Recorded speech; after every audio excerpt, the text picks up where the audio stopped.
Бүгдэнд нь энэ өдрийн мэнд. Өнөөдрийн бичлэгээрээ бид 2009 онд гарсан The Loved Ones хэмээх сэтгэл зүйн триллер киног хүргэх болно.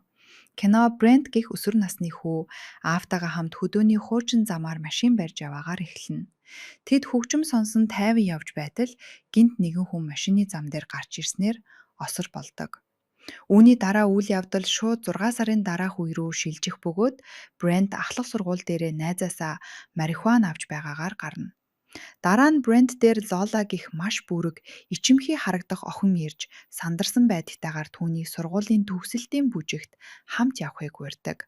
Гэвч Брент өөр охин болох Холлитэй хамт явна гэдгээ хэлж, ээл тэр татгалздаг нь Лолагийн урмыг ихэд хугална. Үүний дараа Брент дөнгөж жолооны үнэмлэхээ аваад байсан найз охин Холлитойгоо уулздаг. Тэд Холлигийн машинд орж дотносох үед Холли түүний сахлын хутгаар хийсэн хүзүүний зүйлд болон бие дээр хид хідэн зүсэгдсэн соргийг нь анзаарч ихэд гуниглдаг. Тэднийг яг энэ үед Лола нууцаар харж уурандаа буцалж байсныг тэд огтхон ч мэдсэнгүй. Дараа нь Холли түүнийг гэрт нь хүргэж өгнө. Энэ үеэр Брент Лола Стоун түүнийг бүжигт урьсан талаар хэлдэг. Холли тоглоомоор Лолад чиний энэ сэтгэл санааны тогтворгүй байдгийг чинь огтхон ч хамаагүй байх болно. Чи түүнтэй цуг явсан дээр байсан юм гэж хэлдэг. Тэгвтээ ирсний дараа Брентийн ээж Карла түүнээс бүжиг рүүгээ яаж явахыг нь асуудаг. Холли машинаар авч явна гэж хариулахад Карла шинэхэн жолоочтой явуулахыг хүсэхгүй байгаагаа хэлж илүү туршлагатайгаар нь таксины мөнгийг нь төлж өгөхийг санал болгоно. Эндээс бид Брентийн аав 6 сарын өмнөх ослоор нас барсан бөгөөд Брент өөрийгөө буруутгах хүнд гин буруугийн мэдрэмжид автсан хിവэр байгааг мэддэг. Энэ яриа Брентийн уурыг маш ихээр хүргэсэн тул тэрээр нохоогоо дагуулan гэрээсээ гарахдаа артаа байсан сахлын хутгаараа өөрийгөө зүсэж маш их цус алддаг. Удалгүй Брент зилүүд газар ирж хадруу авиран амиа хорлох талаар хэсэг зур бодох боловч удалгүй бодлоо өөрчилдөг. Толгод дээр гармагцаа тэрээр марихуан татаж чихэгчээр хөгжин сонсож эхлэх бөгөөд үүнээсээ болоод холоос нохоо нь хуцаж байгааг ч тэр сонсдоггүй. Брент рүү ээж нь залгах боловч тэр утсаа авахгүй. Энэ үед түүн рүү нэгэн эрэгтэй дөхөж ирэх ба тэр хүн Брентийг цохиж ухаан алдуулдаг. Тэгээд түүнийг машиндаа суулган тэндээс яван байгаагаар гардаг. Дараа нь ээж Карсон хүүгээ хайсаар нөгөө толгот дээр ирэх боловч хаанаас ч олж чадаагүй тул маш их санаа зовно. Удалгүй Холли Брентийг бүжиг рүү авч явахаар гэрт нь ирдэгч тэрээр байсангүй. Оронд нь Карлатай тааралддаг. Тэд хоёулаа түүн рүү хид хідэн удаа залгаж үзсэн ч холбоо барьж чадаагүй. Нөхцөл байдлыг усамд ордуулж Брентийн нохоо гэртээ эргэж ирэх боловч нохоо нь хүнд шархадсан, өвдөлтөө гийшиж байдаг. Өдхөө орон нутгийн цагдаагийн ажилтан Пол Карлагаас дуудлага хүлээн авч Брент алга болсон тухай мэдээллийг сонсно. Брент өмнө нь хид хідэн удаа ингэж алга болж байсан тул Пол эхэндээ үүнийг нэг их ноцтой хүлээж аваагүй боловч нохоог нь хүртэл хутгалсан болохыг мэдээд маш их цочирддог. Энэ хооронд Холли хөөрхийн нохоог малын эмч рүү яаралтай авч явах боловч харамсалтай нь замдаа өхөж Холлиг маш ихээр шаналдаг. Үүний дараа киноны маань үйл явдал хүн хулгайлагчийн машин руу буцах бөгөөд тэд явсаар зам дээрх үхсэн амьтантай таарна. Нэгэн эмэгтэй хүн тэрхүү үхсэн амьтныг газраас авч тэд цааш хөдөлсөөр эцэст нь хүн амьтангүй зилүүд газар байрлах нэгэн байшингийн гадаа ирж зогсдог. Хамгийн санаанд оромгүй зүйл нь хулгайлагчид бол Лола болон түүний аав Эрик нар байлаа. Дараа нь Лола өрөөндөө Брентийн зурагтай хайжилбарын дэвтэр дээрээ ямар нэгэн зүйлс хараачиж суухыг бид харна. Аав Эрик нь түүнд ягаан өнгийн үзэсгэлэнтэй даашинз, мөн түүнд тохирох гутал авчирч өгөхөд охин маш их баярлаж байх бөгөөд Эрикийг явах гэтэл Лола түүнийг зогсоож аавынхаа нүдэн дээр шууд хувцас сольж эхлэх бөгөөд аав нь түүнийг эвгүй байдлаар ширтэн зогсдог.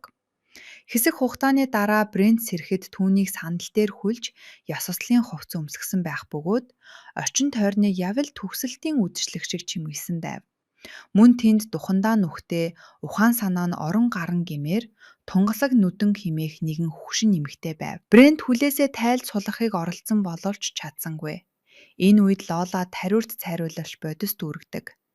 Эрик түүний толгойг хүчтэй барьж байх хооронд Лола Брентийн хоолой руу цайруулагч тарин дууны хүчийг нь түлж устгах бөгөөд ингэснээр Брент дахин орилж тусанж дуудах боломжгүй болдог. Лола маш баяртайгаар Брентийн өвөр дээр сууж, Эрик харин тэдний зургийг дарна. Эрик тунгалаг нүднийг зурганд хамт орохыг уурсан ч Лолад энэ нь огт таалагдсангүй. Зураг авах үеэр хөөрхөн эмэгтэйн үснээс хүчтэй өвцөртөл зулгаадаг.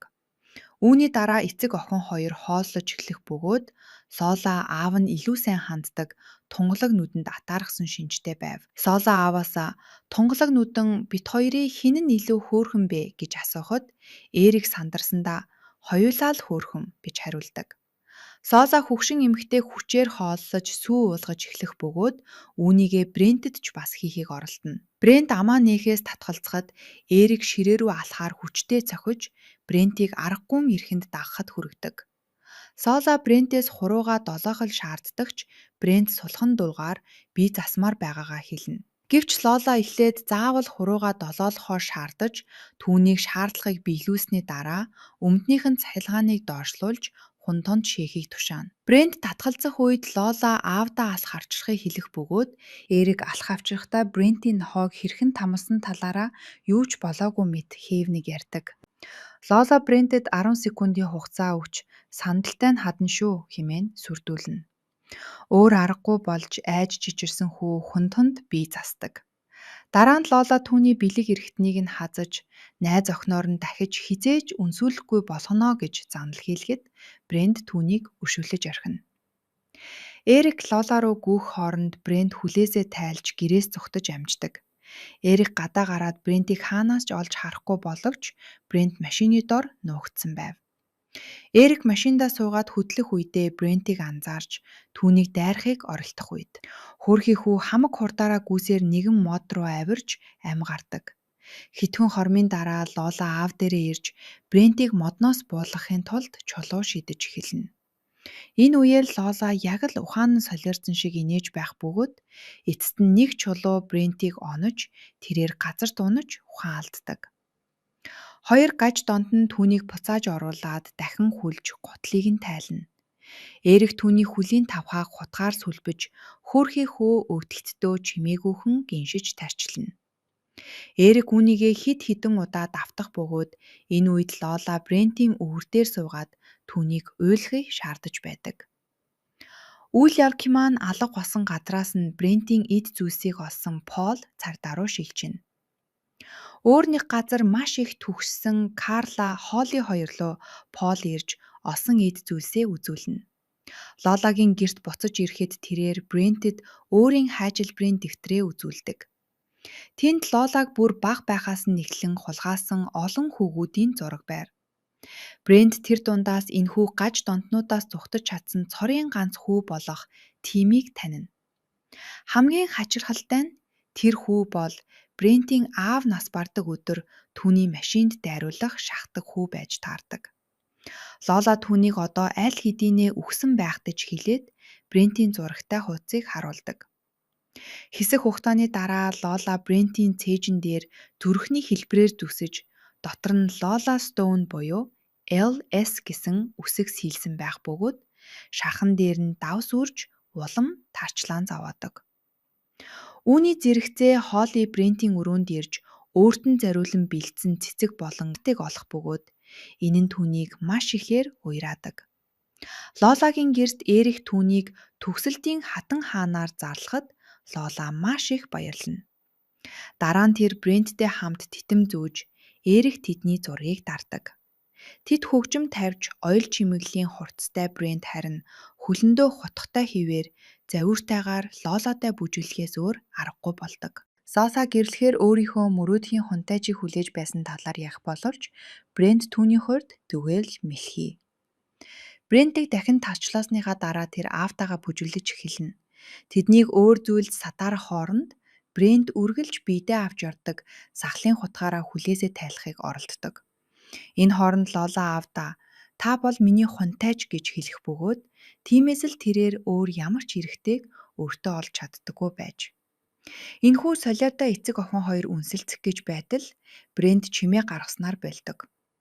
Өөр нэг газар Пол Брентийг хаанаас ч олоогүй тул Холлид маргааш өглөө ивлийн багийнх нь ирнэ гэж мэдэгдэнэ. Тэрээр одоо гэртээ харих ёстой бөгөөд ямар нэгэн зүйл хэрэг гарвал холбоо барихыг түүнд хэлдэг. Энэ үед сэтгцийн өвчтөе эцэг охин хоёр өмнө нь олсон үхсэн амьтнаа авч нууц хаалгыг онгойлхон доош нүх рүү хаяна. Брент олсоо тасдагыг оролдож байхдаа нүхнээс зомби шиг хачин чимээ гарахыг сонсох бөгөөд тэнд өмнө нь хулгайлагдсан бүх хүмүүсийг хорж байсныг мэддэг. Эрик Лола хоёр оройн хоолны цаг боллоо гэд нүх рүү ус хийн. Үүний дараа Лола Брентийн гавлын ясыг өрөмдөхөөр бэлтгэж, Эрик үүнийг түүний анхны удаа гэдгийг хэлдэг. Эрик Брентийг дарж хэвтүүлээд Лола духруу нь харгисаар өрөмдөж эхэлнэ. Энэхүү үйлдэл нь түүний тархийг буцалгаж, бусад олзлогдсон хүмүүсийн нэгэн адил болгоно гэдгийг Лола хэлнэ. Энэ үйл явц нь Брентийн тархийг гэмтээж, тунгалаг нүдэн болон бусад хохирогчид шиг ухаангүй болгох зорилготой байв. Лола өрөмцөн нүх рүүгээ буцалсан ус хийх гэсэн болгож сандарч нүх хит жижиг байна гэд ааваасаа томруулахыг хүснэ. Энэ үед Брент суларч амжин Эрикийг сахлын хутгаараа түсэж орхидог. Тэрээр үрмийг ашиглан хүлийнхөө хүлээсийг тайлж хүлэнд зоогдсон хутгийг өвдөлтөө төвчин сугалж аавна. Дараа нь тэр Эрик рүү дайрч Лолаг араас нь барьж авах хүртэл хүзүүрүү нь хутгаар олон удаа харгисаар дүрдэг. Тэд хүчтэй ноцолдож Лола түүнийг газалд унгах боловч эцэст нь Брент давмгайлж хамрыг нь хугасан ухаан алдуулна. Үүний дараа тэрээр Эрикийг нүх рүү түлхэж дотор нь байсан галтуурсан нүцгэн хүмүүс түүнийг тастаж идэж эхэлдэг. Харамсалтай нь тэрээр дахин Лолагийн дайралтанд өртөж Лола түүнийг нүх рүү түлхэн унгаж орхидог. Лола олзлогдохсод аавыг нь тастаж идэж байгааг харж тэднийг зогсоохын тулд хит хитэн зүйл шидэх боловч ямар ч нэмэр болсонгүй. Эцэст нь урам хугарсан Лола хаалгыг хааж Брентийг тэхүү амьд үхтэл болсон хүмүүстэй хамт дор үлдээдэг. Харин Брент ойролцоо байсан гарч хідэнг авч бусад хүмүүс рүү тусах боловч тэд түүн рүү дайрахыг оролдоно. Брент Лолагийн шидсэн алхахыг авч өөрийгөө хамгаалах бөгөөд эцэст нь тэднийг дийлж чаддаг. Тэрээр эргэн тойрноо гэрэлтүүлж үзээд тэр газар маш их хүний ясаар дүүрсэн байгааг хараад гүн шоконд оров. Өөр нэг хэсэгт Лола хөвшин эмэгтэйн өрөөнд орж ирнэ. Энэ үед цагдаа Пол гэртээ охиноо орондоо уйлж "Та яагаад ахыг олж чадахгүй байгаа юм бэ?" гэж асуухтай таарна. Полын орны хажууд гаж донтнуудаас тухтаж чадсан ч ослоор өнгөрсөн Тими хүүгийн зураг байх бөгөөд тэрхүү золгүй хүү Полын хүү байсан нь тодорхой болно. Харин Лола хөгшин эмэгтэйг дэрээр бүтээж алж байгаа нь харагдах бөгөөд хамгийн аймаар нь тэрхүү хөгшин эмэгтэй Лолагийн төрсөн ээж нь байдаг. Энэ хооронд Холли орондоо хэвтэж байхдаа Брент "Лола намайг бүжигд урьсан" гэж ярьж байсныг гинт санаж тэр даруй Пол руу залгаж мэдэгдэнэ. Удалгүй Пол Лолагийн гэрт ирж цонхны жижиг нүхээр доторх бүх зүйл цуснд будагдсан байхыг хардаг. Гэвч тэр нэмэлт хүч дуудахын оронд ганцаараа дотоош орохоор шийдэж хаалгыг эвдэн орно. Энэ чимээг нүхэнд байгаа Брент сонсож анхаарал татахын тулд хаалга руу эд зүүс шидэж эхлэх бөгөөд Пол ч үүнийг сонсдог. Пол хаалгыг нээх үед ард нь Лола гарч ирсэн байх бөгөөд шууд толгойроо сүхтэж Пол мөн адил доош ундаг. Брент цагдаагийн бөөг шүүрэн авч Лола руу буудаж эхэлнэ. Гэвч Лола бүх сумнаас бултаж амжих бөгөөд Брентийн сум дуустдаг. Дараа нь Лола Брентийн сахлын хутгатай хүзүүний зүйлтийг авч гэрт нь очиж ээжийг нь дараа нь Холлиг ч бас ална гэж занл хийлээд гэрээс гарч явна. Энэ үед аль хэдийнэ өглөө болсон байв. Брентийн анхаарал нүхэнд байгаа яснуудыг хараад нэгэн санаа олж нүхэнд байсан бүх цогцос яснуудыг давхарлан овоолж байгаад хаалганд хүрч тамийн нүхнээс эцэст нь гардаг. Өөр нэг газар Лола дуудуулан зам даваа алхаж байхад араас нь машин гарч ирсэн нь Холли байв. Холли зам дээр хит хитэн хуудас цаас тарсан байхыг хараад зогсдол Брентийн зүйлтийг зүүсэн Лола гарч ирж түүн рүү шууд дайрна. Хоёр охин машин дотор ноцолдож гадар шунах бөгөөд Холли Лолагийн толгой руу хүчтэй өршөглөөд зүгтдэг. Энэ үед Брент цардаагийн машинаар хурдтай давхиж ирэх бөгөөд асад Лола Холлиг хөөж байгааг харна. Брент Холлийг дайрах шахах боловч сүүлийн мөчөд огцом дарж харин Лолаг хүчтэй мөргөж орхидог. Холли машинд сууж найз залуугийнхаа тамлуулж гэмтсэн байдлыг хараад маш ихээр шаналдаг. Тэд хойшоо хартал Лола хүнд бэрцэн хэдий ч бууж өгөх шинжгүй машин руу мөлгсөөр дөхөж байлаа. Үс хонзонгоор дүүрсэн Брент энхүү хар дарсан зүүдийг нэг мөсөн эцэслэхээр шийдэж Лолаг дайрч нэг мөсөн дуусгадаг. Киноны төгсгөлд Брент Холли хоёр гэртээ буцаж ирэх бөгөөд санаан зовсон ээж Карсон тэдний зүг гүйж ирээд хоёуланг нь чанга тэрвснээр кино дуусдаг. За бичлэгийг маань дуустал үзсэн бүх хүмүүстээ баярлалаа.